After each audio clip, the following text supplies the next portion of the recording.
Hey y'all, it's Corey in Texas, and I'm gonna share with you a quick tip to get your weed eater running. Now, the problem I was having, I was noticing that I had a lot of excess oil that was being blown out of the carburetor, out of the exhaust here, and being damp and dripping off the sides of the weed eater.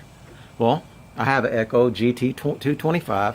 I pulled out the manual, went to the troubleshoot section, and it said hard to start, won't start, uh, excess moisture, all buildup on the exhaust. I needed to clean the choke. So I'm like, how do I clean the choke? So what do? I go to my trusty YouTube and I see a couple guys' videos on how to clean the carburetor. And I'm thinking to myself, do I really need to clean the carburetor? Because my weed eater is not even a year old. So I watched two videos on how to clean a carburetor, and I noticed these guys were totally disassembling their carburetors over here from the side here. And I didn't want to do that needlessly if I didn't have to, because I know how thin those gaskets are. And if you don't align that stuff up properly, then you end up having to take a trip to the repair shop to get somebody to repair your weed eater for $8,500 an hour labor. I didn't want to do that. So I said, well, I have more time than money, so let's see if I can troubleshoot this and expedite getting the yard trimmed.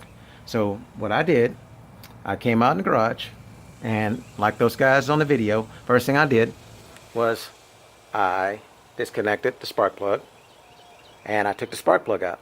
Okay. Then I got me some carburetor cleaner, and I sprayed probably 2 to 4 ounces of carburetor cleaner into the carburetor. Okay. The next thing I did was I emptied out all of that oil gasoline mixture that was in the gas tank. The one thing I learned from the manual said that the mixture of the oil and gas was too rich, so therefore I had too much oil in the gasoline, which was causing to be blown out of the exhaust here and building up on the outside of the weed eater. So that's why I emptied out all that oil gas mixture. I refilled the tank 3/4 full with regular gasoline. I poured in probably a quarter of the oil gasoline mixture that I had already mixed up in a tank. Put the cap back on.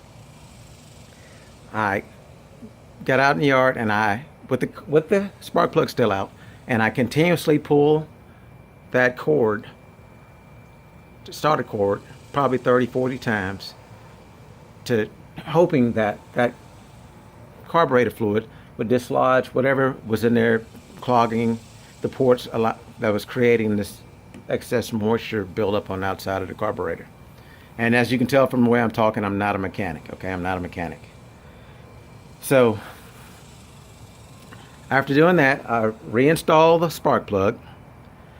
I primed the bulb with that new oil gas mixture that I had in there, and miraculously, boom, it started.